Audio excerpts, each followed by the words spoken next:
Hola, bienvenidos a Un Té con Manzanilla. Bueno, yo estoy contenta, como siempre, de tener invitados tan especiales y la verdad es que, como siempre digo, el universo, Dios trabaja para que nos encontremos y podamos llenar de información y de compasión y de amor, porque no, toda esta área de los trastornos de la conducta alimentaria que es tan necesario y que además cada vez se estudia más y cada vez podemos avanzar más y dar tratamientos como mucho más enfocados, certeros y accesibles para todo, como este espacio. Y bueno, hoy tengo el honor de tener a una invitada especialista en varios casos, pero especialmente, y ya te voy a decir de qué vamos a hablar, ella es psicóloga y se especializa en trastornos de la conducta alimentaria. Y hoy vamos a hablar de ARFID. Melissa Vázquez, muchas gracias por estar aquí. Muchas gracias, Carla. Para mí es un honor, solo que soy nutrióloga, no soy psicóloga, pero pues bueno, creo que es una buena manera de comenzar porque siempre, siempre es bueno saber cuál es el papel, ¿no? De los profesionales en todos los trastornos alimenticios, pero en ARFID, que bueno, ya les iremos platicando más qué es, a lo mejor para algunas personas esto es nuevo, sin embargo, si lo estás atravesando, qué bueno que has encontrado este espacio, porque vamos a estar hablando un poco sobre este trastorno alimenticio que es olvidado, por desgracia, muchas veces. El tratamiento, como de todos los trastornos alimenticios, el caso ideal debería ser multidisciplinario, debería de ser en equipo. Pues podemos incluso en este episodio ir platicando cuál es el trabajo del nutriólogo, qué le correspondería a otros profesionales, como un psicólogo, como un médico. No sé qué te parezca, pero bueno, No, pues, gracias, una gracias por el disculpa. espacio. Una disculpa, qué pena y qué vergüenza, pero así estamos en vivo y no lo vamos a editar. Por alguna razón dije que era psicóloga y es nutrióloga, pero la verdad es que también algo que he aprendido es que, y he entrevistado nutriólogos y psicólogos, que la labor que hace tanto un psicólogo cuando solo hay psicólogo, pues de repente tiene que, si bien no dar consejos de nutrición, apoyar un poco en la parte de nutrición y tu parte seguramente si ves personas con TCA y eres nutrióloga, te tocará de repente escuchar historias y darles el espacio para poderse expresar emocionalmente porque pues una persona no va a consulta solo con la parte de nutrición. Contigo solo veo la comida, ¿no? Y contigo sí te cuento emociones. Llegan con todo mezclado y entonces te lo sueltan a ti y seguramente pues a lo largo del tiempo, si bien cada uno se va a dedicar a diferentes cosas, también sabemos y en la práctica y en la realidad que mucha gente llega con emociones contigo, que mucha gente te dice cosas que a lo mejor no esperaban decirte y que simplemente les diste la confianza, se sintieron cómodos contigo y exploran algunas cosas en tu lugar de trabajo. Así que, pues una disculpa, pero No, no te preocupes. es nutrióloga, ¿ok? Oye, hablando de ARFID, ¿qué onda? O sea, como bien dijiste, es algo que a lo mejor quien nos esté oyendo es así de, ¿y ahora de qué van a hablar? ¿Qué onda? Porque pues, solo se conoce bulimia, anorexia, trastorno por atracón, pero ARFID, ¿qué es eso? Sí, ARFID suena como con qué se come, suena, a veces me han dicho en consulta, como que suena como a Archie, como un nombre propio que nada que ver. ARFID son las siglas, como nos podemos imaginar, te lo voy a decir en inglés, sus siglas en inglés es Avoidant Restrictive Food Intake Disorder. En español vendría siendo trastorno evitativo restrictivo, ¿no? Si lo traducimos como literalmente, sí, tenemos evitativo, restrictivo, food intake es pues en el consumo de los alimentos. ¿Cómo se manifiesta en la vida real, ¿no? Más allá de la teoría? Hay personas de todas las edades, porque luego otra cosa que malentendemos del ARFID, o en español también las siglas forman TERIA. Entonces, si personas hispanohablantes nos están escuchando, tal vez lo han visto, lo han leído como TERIA. Entonces, el TERIA o el ARFID es este trastorno evitativo restrictivo que malamente la gente, población en general, llegamos a confundir con ser picky eater o ser muy especial al comer. Acá en México, o al menos donde yo vivo, le llaman como quisquilloso, muy especial con los alimentos. Básicamente es cuando se restringe la alimentación para evitar ciertas molestias, ¿no? Estas molestias pueden ser sensoriales, por ejemplo, tener demasiada sensibilidad y rechazo a texturas, aromas, colores de los alimentos, por ejemplo. También pudiera ser que se eviten molestias del tipo, pienso que al comer me puedo asfixiar, me puedo enfermar, puedo vomitar. O también, esto es bastante común, ¿cómo se puede decir? No tener interés por la comida, tal cual. O sea, no hay un interés, no es algo que importe. Suena tal vez para algunas personas extraño, pero sí hay mucha gente que se identifica con esto. Casi siempre el ARFID, pues es una mezcla de las tres cosas o dos de tres, ¿no? Sí habrá personas que experimenten solo una de tres, pero por lo regular vemos dos de tres o las tres en distintos momentos de la vida. Ok, entonces para resumir, puedes volver a repetir estas tres cosas como si fueran puntitos. Uno es la Claro, sensibilidad, decíamos. sí, como una hipersensibilidad a Ujú. las texturas, a los aromas, a las formas, incluso a los colores de la comida, y que muchos de ellos nos causen rechazo, asco, rechazo, repulsión, la parte sensorial, ¿no? Otro elemento vendría siendo el sentir y creer que al comer nos podemos asfixiar, podemos vomitar, nos podemos enfermar, ahogar, etcétera. Y el tercer elemento o el tercer punto es esta falta de interés por la comida, como que por la comida en general, como falta de interés, falta de importancia al acto de comer. Y entonces, al ser, o sea, está dentro de los trastornos de la conducta alimentaria, se encuentra ahí, pero ¿cuál es la diferencia entre este TCA con los otros TCAs? ¿O por qué se le Bueno, pues clasifica así? sí, la diferencia principal es que, bueno, si nos vamos a anorexia, bulimia, trastorno por atracón, suele haber un tema con la imagen corporal, suele las conductas querer evitar la ganancia de peso o los cambios corporales. Y en LARFID, no realmente. Sí, claro, somos seres complejos. Hay pacientes que tienen temas con su imagen corporal, pero muchas veces estas dificultades tienen más que ver con la conexión con su cuerpo, el poder sentirlo como un vehículo, parte de ellos, como una herramienta. No tanto el miedo a subir de peso, tan característico en otros trastornos de conducta alimentaria. Y, por ejemplo, ¿en qué edades suele suceder? O sea, ¿cuándo me puedo dar cuenta? Ok, nos podemos dar cuenta desde la infancia. Por eso también está como la creencia de que el ARFID es un trastorno alimenticio de niños, de infancias, pero no, lo que pasa es que nos damos cuenta muchas veces desde la infancia, pero hay personas de todas las edades con ARFID. Quizá cuando más se pide ayuda es en la infancia, porque son los cuidadores o los padres los que pues son responsables de la alimentación y pues claro, ¿no? O sea, al ver que su hijo o su hija no come lo suficiente, come muchos alimentos, pues bueno, se pide ayuda. Y qué bueno, creo que dentro de todo lo difícil de ARFID es uno de los trastornos donde se pide ayuda desde más tiempo. Por ejemplo, tengo una duda aquí.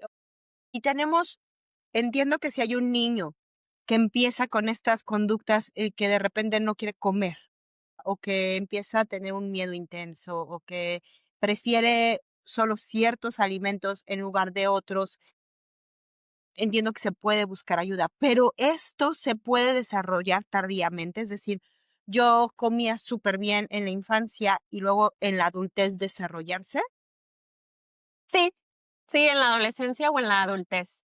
Sí, porque, bueno, hay un componente fundamental en este y en todos los trastornos alimenticios, pero bueno, es el tema psicológico, ¿no? ¿Cómo está nuestra salud mental? ¿Cómo está nuestra salud emocional? El ARFID, como otros trastornos, tiene mucha relación con el trauma. Entonces, si durante la adolescencia, durante la adultez, se vive una experiencia traumática, una de las consecuencias puede ser en la alimentación, en la conducta alimentaria. Sí, el ARFID puede desarrollarse, como dices, más adelante en la vida, no que desde chiquitos lo Te lo tengamos. pregunto porque a lo mejor mucha gente que nos escucha dice, ah, bueno, a mí me pasa ahora, pero de chiquito no. Entonces a lo mejor no es lo mismo y es importante que aclaremos que puede suceder en cualquier etapa de la vida. Realmente cuando hay sensibilidades son desde muy pequeños, cierto, pero esta parte que dices me encantó, que está muy relacionado con el trauma, o sea, que tiene que haber un disparador que lo puede disparar durante cualquier etapa de tu vida y que no por ser ya adulto digas, no, yo nunca lo voy a tener, ¿no? O sea, si está en ti, es posible que lo desarrolles. Claro, porque en el trauma vemos efectos diversos, pero dos que son muy llamativos es la falta de seguridad. Uno deja de sentirse a salvo en su propio cuerpo por la ansiedad que empieza a sentir, por los ataques de pánico que empieza a tener, ¿no? También puede desarrollar desconexión del cuerpo, una falta de interocepción, una falta de conciencia corporal, y ambas situaciones suelen presentarse dentro del combo que es ARFID. Claro. Ok, esto es súper interesante porque a mí me pasa, y digo, lo hablábamos antes de este episodio, ¿no? O sea, yo trato con personas que tienen un TCA, pero en realidad no tengo toda la especialidad para tratar ARFID. Y eso es algo importante de decirlos. ¿Por qué? Porque el despegar la parte de la imagen corporal es bien importante, porque si nosotros tratamos ARFID con imagen corporal, la persona que lo está sufriendo no se va a sentir entendida ni identificada. Y además cuesta mucho trabajo, tanto en la comunidad como en los profesionales, entender y separar la imagen corporal de un trastorno, ¿no? O sea, la mayoría de los programas que hay alrededor es, trabajamos psicología, nutrición, pero también la imagen corporal, porque la imagen corporal es como un cable a tierra y para poder recuperarte. Pero, ¿qué pasa? ¿Cómo te recuperas de ARFID si no está esta otra parte? Sí, sí, qué bueno que lo mencionas porque ahí está parte de qué nos puede ayudar a que el paciente se apegue a su tratamiento, a su acompañamiento y que pueda mejorar su calidad de vida, ¿no?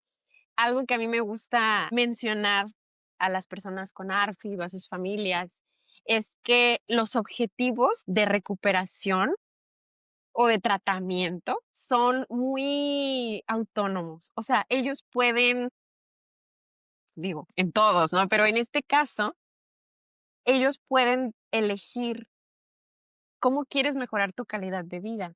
Claro que hay una base, ¿no? O sea, por ejemplo, desde el punto de vista nutricional, es el que voy a hablar en este momento. Claro que cuando una persona come alimentos muy limitados, ¿no? Y restringe muchos otros alimentos, o come una vez al día, o muy pocas veces en el día, no una cantidad pequeña, pues es una restricción, ¿no? Una restricción como en cualquier otro TCA. Y esto clínicamente nos puede llevar a deficiencias nutricionales y las consecuencias que trae las deficiencias nutricionales, complicaciones de salud. Entonces, claro, objetivos del tratamiento podrían ir armonizando esto, ¿no? O sea, que corregir las deficiencias nutricionales y las condiciones asociadas. Sí, sí hay como que sus puntos, pero más allá de eso, hablando de la conducta alimentaria como tal, buscamos que la persona tenga una mejor calidad de vida, porque dependiendo la edad del paciente, van a ser las complicaciones que tiene. Y aquí a lo mejor me estoy desviando, pero, por ejemplo, la mayoría de las personas que yo he acompañado con ARFID han sido adolescentes Okay. o adultos jóvenes. A pesar de que desde la infancia se presenta, a pesar de que la gente pide ayuda en la infancia, a mí me ha tocado más que nada adolescentes o adultos jóvenes. Y uno de los principales objetivos que ellos ponen al tratamiento es dejar de pelearse con su familia, porque salir a comer es dificilísimo, es un reto, la mamá ya no sabe qué cocinar, qué preparar. Y esto también lo vemos en otros trastornos de alimentación, pero casi siempre en los otros trastornos vamos a pensar en una anorexia hay como que otras preocupaciones quizá más fuertes antes que el quiero dejar de pelearme Claro, con mi familia, ¿no? Pero en el ARFID me ha tocado que eso es una constante. Entonces, al preguntar cuál sería un primer objetivo para ti en tu tratamiento, muchas veces es dejar de tener estas peleas, estas discusiones todo el tiempo, ¿no? O sea, poder adaptarme más o que mi familia también se adapte y llegar a un punto medio. Y esto claro, mejora la calidad de vida, claro está, del adolescente, del joven. claro, Entonces, así como este, podemos determinar objetivos muy de la mano del paciente. Quizá en un mundo ideal, un objetivo del tratamiento sería ampliar la claro, variedad de alimentos y que coma de todo. Pudiera ser que, bueno, antes de eso, o tal vez sin llegar a comer absolutamente de todo, poder comer suficiente en el día, poder comer varias veces en el día, que no me harte uno de mis alimentos que era seguro, porque también pasa, ¿no? claro. Este alimento seguro, pero ya en 2 semanas ya me hartó, ya también me da asco y nos quedamos con menos opciones. Em, no sé por qué me desvié, pero No, es que sabes que está súper bueno estos ejemplos que estás dando, porque por un lado pienso en este mismo ejemplo que diste del restaurante, ¿no? O sea, por un lado, la persona con ARFID, que es evitativo y es restrictivo, está muy más ligado como a esta necesidad de que la gente entienda un poco por qué no puede, pero no está ligado a no querer. No que yo siento, claro, y a ver si lo estoy entendiendo, yo siento que las personas que tienen AFI quisieran comer. O sea, no es que simplemente digan no quiero, sino es no puedo, o sea, tengo esta aversión a este alimento. O sea, quisiera, o sea, superar esta aversión, tal cual, o poder como quiera acceder a más alimentación, poder salir a comer a un restaurante.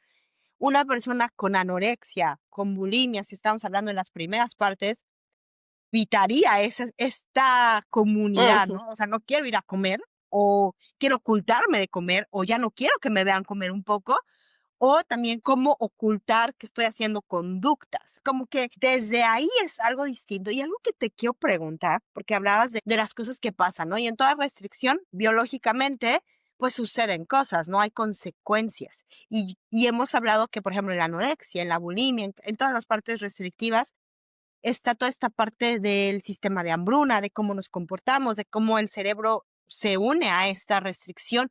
¿Qué pasa en el ARFIL? ¿También sucede así? O sea, de repente entran también en este estado de hambruna donde necesitan moverse o ellos no entran en esta etapa. okey. Está muy interesante tu pregunta y me encanta que la traigas a tema, porque creo que es una de las principales dificultades de personas con ARFID cuando llegan a cierto punto, ¿no? Cuando ha pasado mucho tiempo desde que viven con esta situación. Sí, claro, la restricción alimentaria tiene consecuencias similares en todas las personas. Aquí creo que ya sabemos que en todos los tamaños de cuerpo también podemos tener los efectos de la restricción, aunque no tengamos un, entre comillas, bajo peso, muy bajo peso. Y las personas con ARFID, esto también es importante mencionarlo, también tienen diversidad corporal, ¿no? A pesar de que se come poco, a pesar de que muchas veces se restringe la alimentación en general, además de evitar ciertos alimentos. Entonces, bueno, podemos ver efectos de la restricción como en otros TCAs. Y sí, luego llega un punto paradójico en donde hay una tendencia a atracones o compulsión alimentaria. Y digo que es paradójico porque es un trastorno evitativo restrictivo en donde hay rechazo a texturas, olores, formas, colores. Hay falta de interés en la alimentación, hay falta de disfrute en la alimentación o puede haber un miedo a enfermar, a asfixiarte, a vomitar. Y fíjate cómo todo esto es paradójico con el tener un atracón, Claro, ¿sí? Pero sí llega a suceder que la restricción prolongada les lleve a tener compulsión alimentaria. ¿Qué se consume en estos episodios? pueden ser sus alimentos seguros o a veces incluso nos salimos de ellos y nada más en los atracones se consumen otros alimentos. Ok. Entonces, aquí ya vamos ampliando la experiencia de una persona con ARFID, ¿no? No a todos les pasa el tener atracones, pero bueno, usualmente un trastorno de conducta alimentaria viene con ansiedad o quizá la persona también tiene depresión o tiene trastorno límite de la personalidad o tenemos otras afecciones de salud mental que nos vuelven más vulnerables a atracones. También, por ejemplo, depende la edad y el país de origen y muchas otras cosas más, pero, por ejemplo, la, la restricción de ciertos nutrientes, de ciertos alimentos. Por ejemplo, las carnes, ya sea pollo, res, pescado, ¿verdad? En una persona con ARFID suelen ser los alimentos o de los alimentos más difíciles. O sea, causan rechazo, no se antojan, causan repulsión. Entonces, esto nos puede llevar, el huevo igual, ¿no? Entonces, nos puede llevar, como te imaginarás, no consumir suficiente proteína. Claro.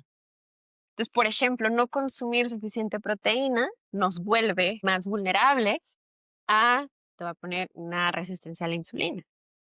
Entonces, pudiera ser que la persona desarrolle resistencia a la insulina y la insulina elevada nos vuelve más vulnerable a atracón porque no está ingresando la energía a las células. Entonces se necesita más energía y se vuelve como un círculo.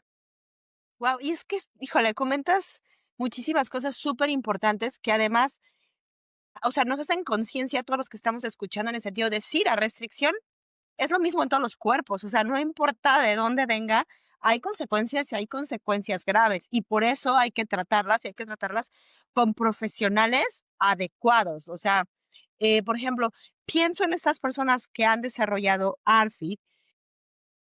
¿Qué tanto están preparados sobre, bueno, en este caso México que tú estás, pero hablando de Latinoamérica, qué tanto están preparados nuestros profesionales para poder diagnosticar estos trastornos? Y pues mira, yo no quiero generalizar, Tú, Jane.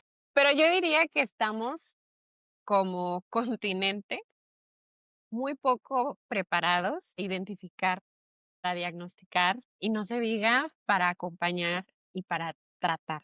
La historia que se repite y se repite es, por ejemplo, yo tengo en mi formato de historia clínica, cuando voy recibiendo a una nueva paciente, una pregunta que es, ¿tienes o sospechas de tener un trastorno alimenticio? Muchas veces, obvio, contestan que sí, ¿no? Pero en las notas y luego en consulta platicando, sí me dicen como que, pues ya me han revisado, ¿no?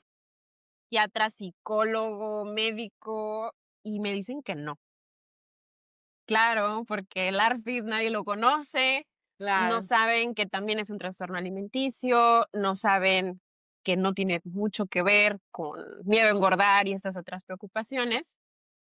Entonces, ahí es donde uno se va dando cuenta de, pues no tenemos mucha fuerza para, o sea, como país, ¿no? Claro. Continente incluso, para ni siquiera identificarlo.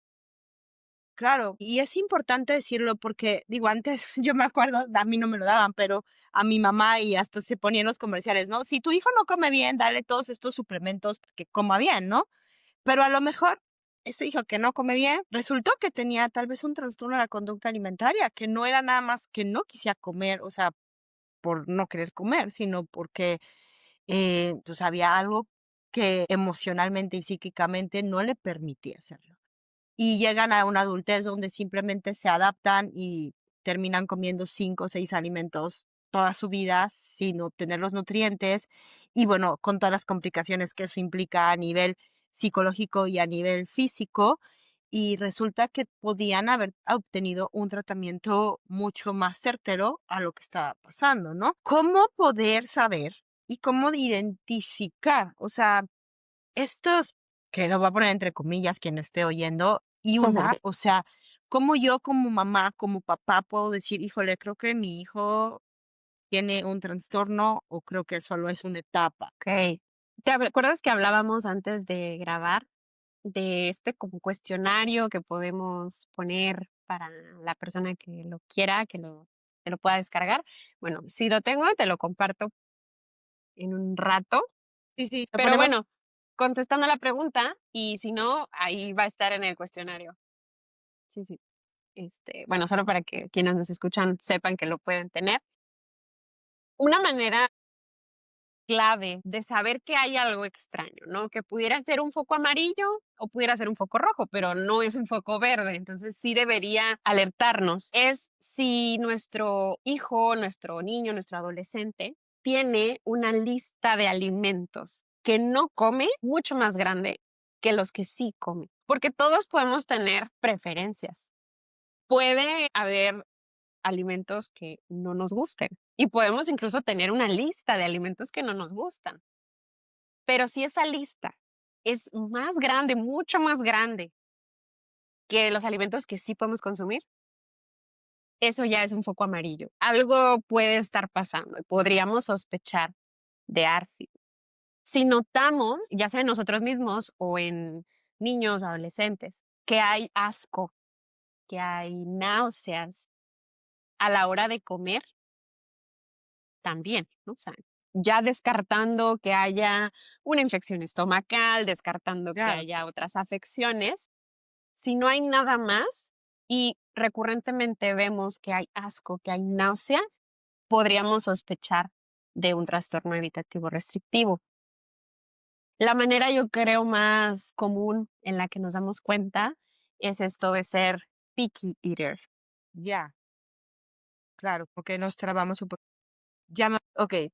¿Sí ya me escuchas? Sí, sí, sí, sí, yo te Perfecto, escucho es bien. como que te me trabaste un poquito y por eso me quedé callada. Okey, entonces es importante, amén de que pongamos el cuestionario que estamos diciendo, tomar en cuenta estas cosas que nos estás diciendo al observar. Es una parte importante como papás o a ti mismo, ¿no? Es observar cómo estás refiriéndote y algo importante, sobre todo si eres un adulto, que esta restricción o esta pequeña lista de alimentos que sean permitidos no esté originado por un miedo directo al cuerpo, ¿no? O sea, que no esté relacionado con, no, es que sabes que yo solo, típico, ¿no? Yo estoy en esta dieta que solo como súper Ujú. limpio, entonces, no como todo esto y solo son 10 alimentos, pero porque estoy en otro tipo de dieta. O sea, no estamos hablando de esto, estamos hablando que desde tu interior no puedas integrarlos a tu dieta por todas las por todo lo que ya dijimos, ¿no? O sea, estos 3 factores importantes.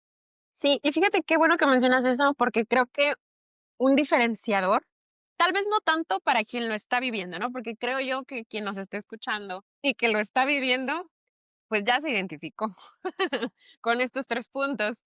Pero quizás si yo soy un profesional de la salud, o yo soy mamá, o hermana, o cuidadora, o coach, o acompañante de procesos, una diferencia que ahorita me acaba de llegar con lo que decías, es la culpa. O sea, en otros trastornos alimenticios suele haber mucha culpa, Claro. y en ARFID no, o sea, no necesariamente hay culpa por comer algún alimento. Sí puede haber miedo a los alimentos, pero como bien mencionas, no es un miedo a que me engorde.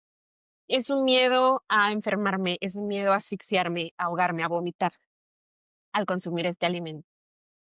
Oye, 2 preguntas. ¿Qué comorbilidades existen con ARFID? Que supongo que hay muchas, pero ¿cuáles son las más comunes? Sí. Bueno, aquí también depende un poquito o influye, mejor dicho, la etapa de la vida de la que hablemos, pero principalmente pues van a haber deficiencias nutricionales de vitaminas y minerales o de macronutrientes, como pueden ser carbohidratos, grasa, proteína.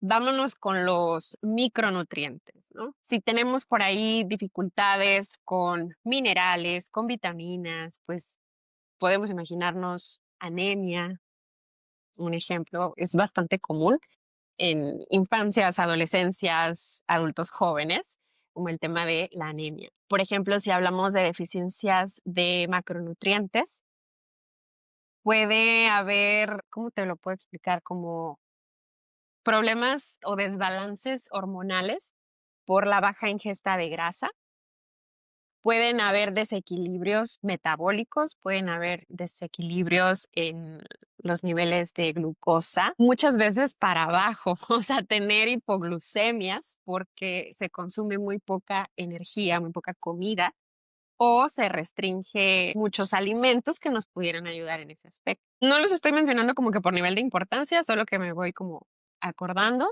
También algo bastante común son los problemas gastrointestinales, desde gastritis porque paso muchas horas sin comer o la cantidad de alimentos que consumen muy poca, entonces gastritis, puede haber estreñimiento, pueden haber molestias como inflamación, pueden haber también desequilibrios en el colesterol, no porque la persona esté comiendo mucha grasa, y esto también es algo que vemos, por ejemplo, en anorexia. Claro, me encanta que lo digas. Sí, sino que la baja ingesta alimentaria nos eleva el colesterol también. Sí podemos ver como estos desequilibrios usualmente son deficiencias nutricionales porque se evita y se restringe la comida, pero cuando la deficiencia es más allá del resultado del laboratorio, o sea, porque a veces nos damos cuenta por los laboratorios, pero si eso avanza y si eso escala, pues sí puede haber anemia, puede haber hipoglucemias, puede haber un lento o bajo desarrollo, o sea, en el crecimiento. Si estamos hablando de infancias, de adolescencias, puede haber amenorrea hipotalámica.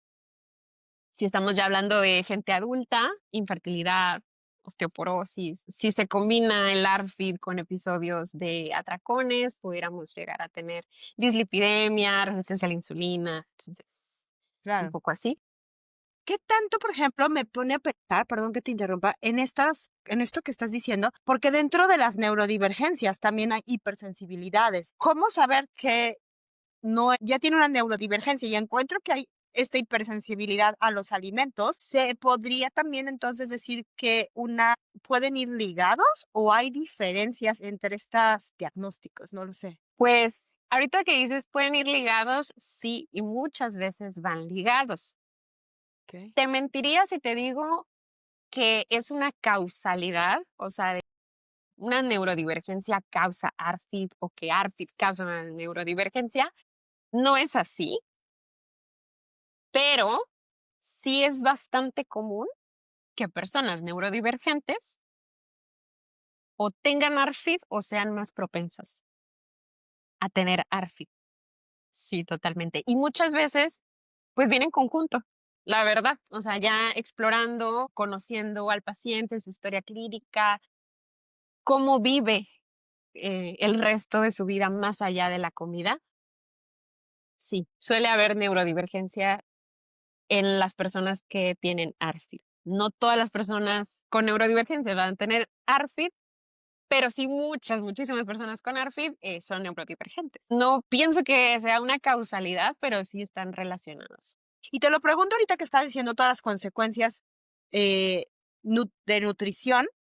Te lo pregunto también porque con todo lo que ya se está estudiando de neurodivergencias y la relación que tiene con los trastornos de la conducta alimentaria, es importante decirlo en este sentido de que, bueno, a lo mejor yo estoy notando desde mi neurodivergencia que pues puedo ser que junto con este diagnóstico a lo mejor necesite tener este otro diagnóstico de ARFID porque necesitamos un tratamiento distinto. O sea, a lo que quiero ir es, posiblemente estás en tu tratamiento de tu neurodivergencia, pero si estás notando que también coincide con esta parte, es importante que se lo comuniques a la persona que estás en relación o que te está atendiendo para que también te puedan dar un seguimiento en este otro trastorno, porque si no, pues vas a tener todas estas complicaciones que tú acabas de nombrarnos, ¿no?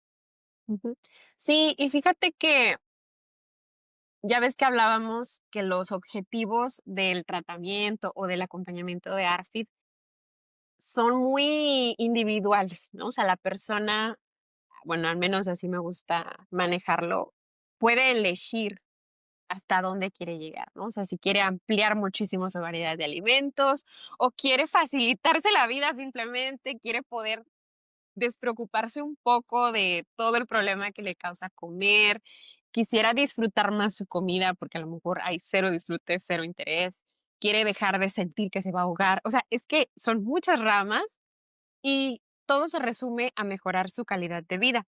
Entonces, con las neurodivergencias y ARFID, vamos a sumarlo, creo que para quienes nos escuchan es importante que no caigamos en el error de, así como con las neurodivergencias en general, ¿no? O sea, no caer en el error de hacer que la persona funcione para sistemas y modos de vivir que nada que ver, o sea, que no, o sea, ¿por qué vas a imponer que funcione? Podría ser violento, etcétera. Entonces, lo mismo con la alimentación, darles esta oportunidad de que, bueno, para ti, ¿qué mejoraría tu calidad de vida?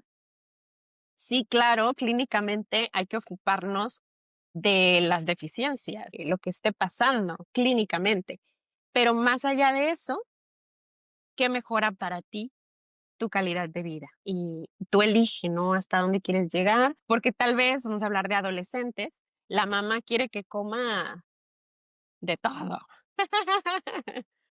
Que si se van a China de vacaciones, pueda comer allá lo que es Rata. tradicional. Sí, exacto, ¿no? ¿Cómo? O sea, ¿cómo? ¿Cómo vamos a correr si no hemos caminado? Entonces, para ti, persona con ARFID, ¿qué mejoraría tu calidad de vida? Y se te puede acompañar a eso. Con mayor razón, claro, si hay una neurodivergencia, no se trata de imponer como un tratamiento de que tienes que funcionar así, tienes que ser igual que los demás, comer igual que los Claro. demás, pero sí algo que promueva un buen estado nutricional y que a ti te facilite la vida, porque vamos a comer toda la vida. Claro.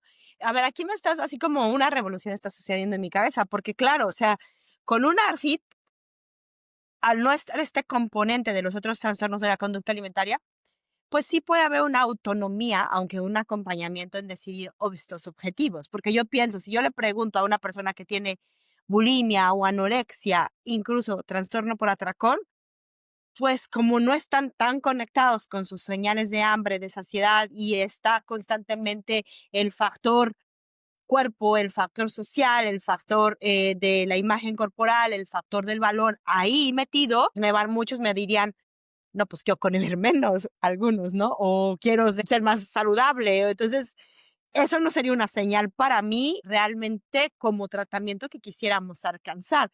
Pero aquí en el ARFID sí lo es. O sea, no es imponer, porque bueno, tampoco en los otros TCAs puedes imponer, pero es como mucho más certero. Tal vez podría decirse que el paciente puede decir, ¿sabes qué? Si yo como 5, siento que voy a estar avanzando, 5 alimentos más, ¿no? O si yo puedo sentarme a una mesa con todos es mi familia y agarrar de un plato, ya voy a sentir. Entonces, como que esta parte para mí ahorita escucharla es revolucionaria.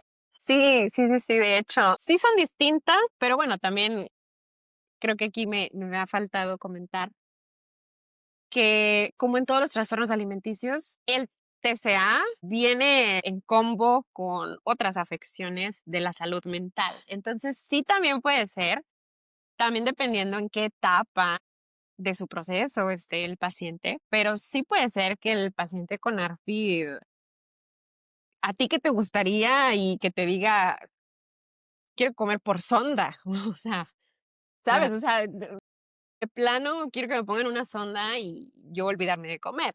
Entonces, pasa y claro, entonces también puede ser que en casos de ARFID necesite el paciente guía, claro, guía, apoyo, acompañamiento, como en los otros TCAs, para reconectar genuinamente con su cuerpo, con la sabiduría interior, con la sabiduría de su cuerpo, como que irle facilitando herramientas para que pueda conectar con esa voz de autocuidado, porque tal vez por el trastorno en sí, por el trastorno alimenticio en sí, lo que más se le antojaría es que me pongan una sonda y yo Claro, olvidarme de comer.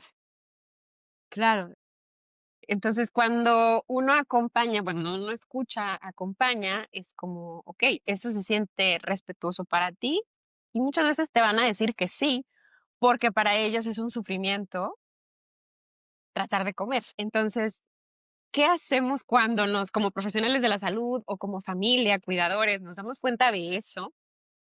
Bueno, puede ser ayudarle a cultivar esta voz de respeto corporal y de autocuidado genuino que se suele lograr cuando se siente a salvo en el cuerpo, cuando la ansiedad no controla el día.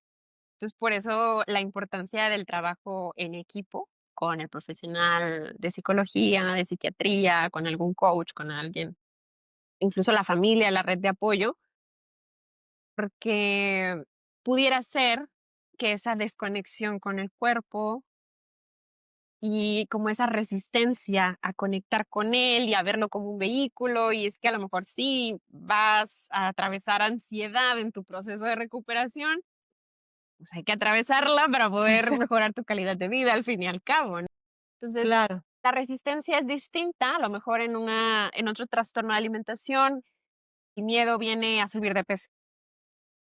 Inicialmente, no sabemos qué es la punta del iceberg. Acá no va a ser miedo a subir de peso, pero sí puede haber resistencia a atravesar ansiedad, porque claro. claro que va a traer ansiedad el exponerte a nuevos alimentos, nuevas texturas. Sí, el paciente tiene autonomía, pero autonomía para lograr ciertos objetivos, Claro. ¿no? Y el hecho de fijarlos trae por default cierta conexión con sus cuerpos, querer cuidar su salud. Claro. Digo, esto es muy general y obviamente no queremos como decir que todo es así, pero si pudieras resumir, ¿cuáles son los retos más grandes del tratamiento de ARFID? ¿Cuáles serían? Ok, los tratamientos más grandes. Los retos, Voy a sí. hablar, así los retos. Voy a hablar de la parte nutricional. Ujú. Debe haber más retos con la parte psicológica y demás, pero los retos más grandes podrían ser que la persona se sienta segura al comer, porque la seguridad se pierde cuando hay mucho sufrimiento, hay mucha incomodidad en la acción. Entonces, el acto de comer o no se le ve la importancia, no se le ve el disfrute, no se le ve el interés, o es demasiado incómodo, es muy molesto a nivel sensorial o a nivel me da miedo asfixiarme, vomitar, ahogarme. Entonces, trae muchísima molestia. El reto más grande es que la persona se sienta a salvo, con más alimentos de los que ya se siente en este momento. Entonces, como que el gran objetivo sería sentirte a salvo, sentir que el alimento no es algo que está en constante riesgo y peligro, sino lograr que la persona pueda sentarse en algún momento y sentirse que come como cualquier persona normal. Ese sería como el gran reto. No sé si como otra persona, pero mencionaba como el sentirse salvo, sentir seguridad, para que dentro de su propio concepto, ¿no? Porque hablábamos de esta autonomía al determinar hasta dónde, hasta qué punto, etcétera, ¿no? Pero se entiende que disminuye la restricción, se entiende que se disminuye la evitación a alimentos. Entonces, la persona puede tener un patrón de alimentación más normal. Esto quiere decir que cubra sus necesidades de energía, de nutrientes, y que sea placentero en medida de lo posible, o al menos que no lo ponga a Claro. sufrir cada vez que come, ¿no? Entonces, para llegar a eso es donde yo creo que está el reto de que se sienta a salvo en ese proceso. No todas las personas con ARFID experimentan este miedo a enfermarse, a asfixiarse, a vomitar. La gran mayoría experimenta el rechazo a las texturas, a los aromas, a las combinaciones de alimentos que suelen ser normales, suelen ser comunes, tradicionales en el mundo en el que vivimos. Entonces, que el acto de comer deje de, ¿cómo se dice? Se me fue la palabra, pero que el acto de comer deje de, Estresar, ajá, sí, de ya, de estresar. crear alguna reacción emocional más fuerte que el propio acto de comer, ¿no? O sea, que los distraiga de, pues, de esta parte de nutrición, o sea, que al final es lo que se busca y de esta conexión emocional. Tengo 2 preguntas antes de que se me vaya. ¿Cuál?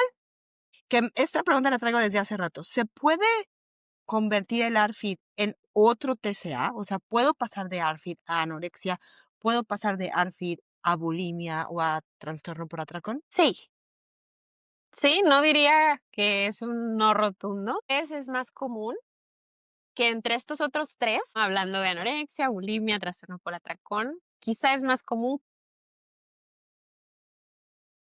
Sí, que vayas rotando. sí que se transforme dentro de ellos, pero no es excluyente a que el ARFID se pueda o transformar o venir al mismo tiempo que otro trastorno de alimentación, porque comparten muchas cosas, ¿no? Comparten la hipervigilancia a los alimentos, comparten la desconexión con las señales genuinas de hambre, de necesidad alimentaria, comparten la ansiedad, el estrés alrededor de la comida. En muchos casos se comparte la restricción y sus efectos. Se suele compartir que la persona también tiene ansiedad o a lo mejor problemas con su autoestima o tal vez tiene depresión. Entonces, todo esto nos pone en riesgo de los otros trastornos alimenticios. Entonces, sí puede ser que como que se transicione de ARFID a otro o que vengan juntos, ¿no? O sea, que notemos conductas de uno de los de acá y también de ARFID. Ok, esto es importante porque pues, se oyen muchos mitos allá afuera, ¿no? O sea, bueno, si los oyes, yo me voy a sentir de brincos para arriba porque quien haya oído ARFID es que significa que está investigando, pero hay mitos sobre ARFID y hay muchos mitos que, por ejemplo, que yo he oído entre profesionales. Primero tuvo ARFID y luego tuvo anorexia, ¿no? Entonces, es como, porque ya creció, o sea, empezó con ARFID de niña y luego se volvió adolescente y con toda la parte social, pues se transformó en anorexia, ¿no? Entonces ya no tiene ARFID, ahora tiene anorexia, pero ahorita que tú lo dices, puede seguir teniendo ARFID, o sea, porque a lo mejor sigue esta sensibilidad que se unió con anorexia y a lo mejor son los dos.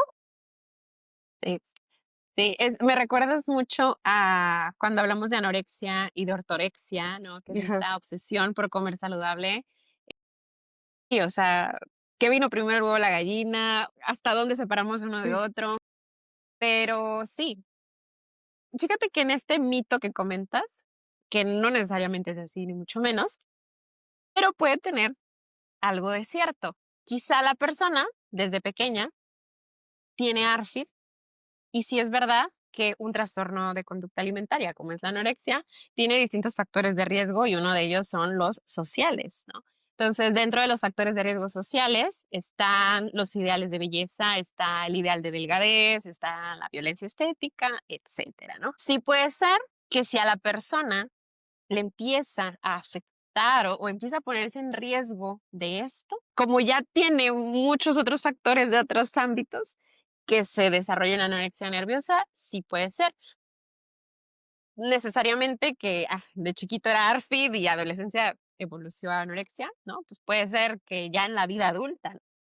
claro. Claro, digo, estos mitos. ¿Qué otros mitos, antes de terminar, tú has oído, nada más para aclararle a nuestra gente? No, no es 100% así. Bueno, pues el principal, o al menos acá donde vivo, que es chiflazón, que es un berrinche, y que se le va a pasar. O sea, Ok. se le va a pasar cuándo. O sea, si no se trata, si no se Claro, explora, si no se trata, ¿cómo se le va a pasar? claro. ¿No? Puede incluso aumentar la molestia con la comida. Otro que a mí me duele mucho y que no nada más es del ARFID, es en general, es el que sea para llamar la atención. Ajá, O sí, sea, que lo hace para llamar la atención, para molestar. A mí esto se me hace violento. Porque claro que no, o sea, ¿cómo una persona va a fingir tanta molestia, claro, tanto claro, dolor? claro. Entonces, esos serían como los mitos más sonados para mí. Digo, se fue la hora rapidísimo, casi. Me gustaría, como última pregunta, y amén que quieras, obviamente tú, a decir algunas otras cosas, ¿cómo podemos crear conciencia sobre este trastorno? Bueno, creo que el crear conciencia, no sé si la respuesta vaya a apuntar directamente, pero lo primero que me vino fue siempre ser respetuosos, ¿no? O sea, porque a veces no entendemos. Puede ser que como profesional de la salud no entendamos este trastorno.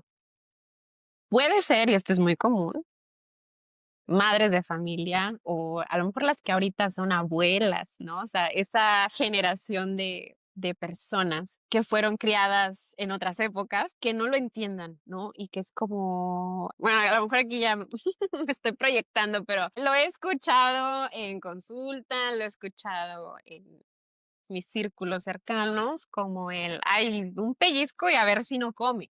Ajá. O déjalo que tenga hambre, de verdad, a ver si no come. O sea, entonces, el crear conciencia sería como el aceptar que hay cuestiones que no entendemos y siempre mostrar respeto a la persona que está viviendo eso, porque desde el respeto nos podemos informar, desde el respeto podemos pedir ayuda, desde el respeto, y esto es más importante, podemos escuchar la vivencia de las personas con ARFID o con cualquier otro trastorno de alimentación. Crear conciencia creo que empezaría desde aceptar que no sabemos todo, respetar la experiencia de las personas y escuchar a las personas que se identifiquen o que los demás las tachen de eaters, escucharlas. Creo que eso nos ayudaría mucho a tener mayor conciencia del arte. O sea, Claro. ¿qué pasa realmente en la vida de las personas que son muy picky para comer? ¿Por qué son muy picky? ¿Desde cuándo? Y a lo mejor nos damos cuenta que se trata de un trastorno evitativo restrictivo. Creo que, digo, se oye muy sencillo, ¿verdad? Esta parte de respetar, pero implica mucha conciencia de todos nosotros desde ni siquiera opinar, porque si yo estoy viendo que no come y ni siquiera estoy en la familia, me guardo mi opinión, ¿no? O sea, no comento, no digo, porque yo no sé lo que esté pasando, por supuesto, menos de los cuerpos y por supuesto menos de otras personas que no viven en mi núcleo social. Me parece algo importantísimo, o sea, respetar las formas de los otros y en este caso, bueno, los papás, si hay sospechas o si notas algo, bueno, pues dejarnos también es un trabajo grande, o sea, como esta parte de que dices, a lo mejor le pregunto a mi mamá y mi mamá me da estos consejos, pero muchas veces es esta parte intuitiva de decir, híjole, o sea, a lo mejor ya le metí 10 pellizcos y sigue haciendo lo mismo, hay algo que no está pasando, a lo mejor necesito consultar a un médico, y si voy al médico y me dice: "No, pues nada más así es, está no tiene nada", pero sigue igual, tal vez necesite ir a investigar más. Entonces, creo que es un consejo súper buenísimo respetar, y además, creo que sobre el respeto yo agregaría esta parte de vamos a informarnos, o sea, si no está sucediendo o yo siento que no es normal, mejor ir a informarte. Hay tanta información allá afuera que yo siempre digo, si sospechas, infórmate, busca ayuda. Es mejor que te digan, no la necesitas, gracias por venir, Ujú. a que te digan, sí, fíjate que si hay algo, mejor vamos a tratarlo ahora, porque pues imagínate vivir con esta estrés toda la vida, o sea, de esta calidad de vida, los alimentos que lo vamos a tener que comer toda la vida. Ujú. Entonces, es muy duro, es muy fuerte. Sí, sí, como dices, es fuerte, es duro. O sea, si de verdad nos pusiéramos a escuchar a las personas que tienen ARFID, sí. O sea, lo que experimentan en público, lo que experimentan con otras personas puede ser muy difícil. Ahora imagínate lo que experimentan internamente. O sea, también muchas personas, y esto es común en consulta, pues como no hay información común o en atenciones de primer contacto, ¿no? Sobre el ARFID, es común escuchar el: "Ya me siento más tranquilo, ya más tranquila porque ya sé qué es". O sea, porque sí, a lo mejor si tengo atracones y luego compenso, puedo tener una noción de que a lo mejor es bulimia, ¿no? Pero ARFID, si no hay mucha información al respecto, la persona puede llegar a pensar que está mal, ¿no? Y sentir culpa, no por la comida, pero culpa por ser como es y vivir lo que vive, y que haya tantos problemas a su alrededor por lo que come y lo que no come, ¿no? Cuando en realidad por dentro se siente muy mal. Entonces, sí, escuchar, ¿no? Escuchar a quien vive con ARFID, mm, en todos los niveles, o sea, quien ya mejoró su calidad de vida, quien ya se está recuperando, se está sanando, que también le pueda dar esperanza a quien apenas se está dando cuenta que lo que tiene, tiene nombre y se puede trabajar. Eso que dijiste, lo que darle nombre a lo que estás sintiendo hace la gran diferencia porque entonces sabes hacia dónde ir. Melissa, ¿dónde te pueden encontrar? Digo, vamos a dejar tus datos, pero dinos dónde te pueden encontrar, cómo pueden trabajar contigo, toda esta parte. Claro, pues todas mis redes sociales se llaman igual, se llaman Food for My Wellness. En español sería como comida para mi bienestar, pero bueno, Food for My Wellness, ahí igual supongo que lo tendremos en la descripción y podemos trabajar con acompañamientos en línea, también de forma presencial. Yo estoy en la ciudad de Reynosa, en México, entonces si alguien nos está escuchando que esté aquí o que pueda venir aquí, aquí los veo, pero si no, pues doy consulta en línea ya desde unos 4 años y pues me encanta, ¿no? Yo feliz de acompañarles, de ayudarles, tanto adultas, adultas como adolescentes y sus familias, que bueno, creo que en ARFID es bastante común. Pero sí, todas mis redes sociales son Food for My Wellness, donde soy más activa es en Instagram, pero todas, tengo TikTok, tengo Facebook, tengo YouTube, entonces Y además váyanlas, la verdad es que publica cosas súper interesantes, entonces vayan, denle clic y síganla porque pues no se van a quedar con las ganas de mucha información, información real, información certera, información que realmente te va a ayudar en tu proceso y bueno, teniendo tan pocos profesionales de la salud especializados en este trastorno, creo que una de mis recomendaciones sería pues ve con Melissa. Ella seguramente va a saber qué hacer. Y además siempre digo esto, si notas que estás trabajando con un profesional y no avanzas y estás estancado, primero, no estoy avanzando, sé honesto, porque a veces nos quedamos ahí por años creyendo que algo está mal en nosotros y a lo mejor simplemente es que necesitas cambiar. Entonces, te invito a que vayas, a busques. Vamos a dejar también el cuestionario por si de repente hay cosas que te saltaron y quieres hacerlo. Aquí va a estar gratuito aquí abajo. ¿Algo que nos haya faltado decir, Melissa? bueno, lo único que sí creo que nos faltó decir, igual no es tanto mi área, entonces está bien que nos haya quedado ahí pendiente. Vimos las complicaciones o comorbilidades que pueden venir con la ARFID.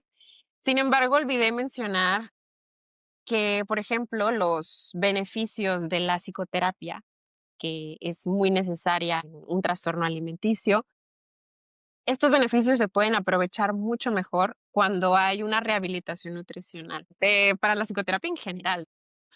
Si hablamos de ARFID, de un trastorno alimenticio en donde se experimenta mucha ansiedad, en donde tal vez coexistiendo con el ARFID hay otros trastornos mentales, hay otras afecciones en tu salud mental. Claro, la psicoterapia ayuda y ayuda mucho. Y sé que puede ser muy retador pedir ayuda nutricional porque sabes que vas a tener que comer y esto es retador. Pero de verdad, para que aproveches mejor la psicoterapia, para que sientas mayor motivación, para que puedas enfocar mejor tu mente, para esto y mucho más, todo el tema de neurotransmisores, etcétera, etcétera. Un cerebro, un cuerpo mejor nutridos te facilita todo. Se me pasó mencionar eso, pero sí, o sea, más allá de lo que pase con hormonas, con los demás órganos, la salud cerebral, la salud mental, la salud emocional también se beneficia mucho cuando hay una rehabilitación nutricional. Y en un trastorno que es restrictivo, hablando de la alimentación, sí necesitamos esa rehabilitación nutricional, ya sea con alimentos, con suplementos, con lo que puedas, ¿no? E ir progresando. Claro, claro. Y tiene mucho sentido, qué bueno que lo nombras, porque al final un trastorno de la conducta alimentaria tiene que ver con alimentación. Entonces, no te puedes recuperar de un trastorno de la conducta alimentaria si no te puedes alimentar. O sea, no hay forma. Entonces, el alimento, aunque sabemos que no es toda la causa, sabemos que es una parte, pero, o sea, yo he oído mucho, y el libro seguramente lo has oído, ¿no? De mucha gente se recupera sola, mucha gente se recupera con diferentes tipos de acompañamiento, pero lo que no puede faltar es que puedas ponerte una cuchara en la boca y sentirte feliz, porque si no, entonces no hay forma. Sí, sí, totalmente. O sea, creo que eso tienen en común los trastornos de alimentación, como feliz o en calma, ¿no? O O sea, en porque sí, estoy pensando así en los demás, entonces como sentirte en calma con la comida Y entonces ya ahí donde vienen las diferencias. Tal vez en otros trastornos alimenticios, para poder sentirte en calma con esa cuchara en la boca, necesitarás el trabajo de imagen corporal, ¿no? Tal vez en el ARFID necesites otro tipo de acompañamiento corporal, quizás sí somático, para reconectar con tu interocepción, tal vez para sentirte a salvo en tu cuerpo. Ya cada trastorno tendrá sus diferencias, pero sí comparten el poder comer, Claro, poder comer. exacto. Muchas gracias por este último comentario, Misa. La verdad es que creo que era importante que lo nombraras y gracias por traerlo. Y te agradezco mucho que hayas estado aquí, tu tiempo, el espacio, que hayas venido con tu experiencia a compartirnos hoy. La verdad es que fue súper nutritivo y seguramente habrá muchas preguntas, entonces déjenos aquí abajo cualquier duda que tengan, ya sea directamente en Spotify, en Instagram, en su Instagram. Y pues yo creo que las dos muy contentas de contestarlas. Obviamente si son muy especializadas, se las pasaré a Melissa y ella las contestará en lugar de mí, pero bueno, te lo agradezco mucho. Muchas gracias por darnos tu tiempo. Ay, no, muchas gracias a ti, Carla, a todas las personas que te escuchan, frecuentan este espacio, que me parece una iniciativa muy bonita, muy necesaria. Gracias de verdad por la confianza, también eh, querer compartir sobre este tema, ponerlo sobre la mesa, crear conciencia. Me la pasé muy bien y espero que pronto sigamos coincidiendo. Claro, vas a volver a estar invitada, no te preocupes. Este espacio siempre repite invitados porque, bueno, hay episodios que les gustan mucho, que dan muchas preguntas al aire. Entonces, bueno, eres más que invitada de regreso. Gracias a todos por escucharnos. Compartan el episodio porque a lo mejor a ti no te pasa, pero conoces a la vecina, a la tía, a la prima, a muchas personas y nunca está de más mandar el episodio a esas personas. Creo que esa es una muy buena manera de ayudar en lugar de opinar solamente. Entonces, gracias y nos esperamos en el episodio. Bye. Bye.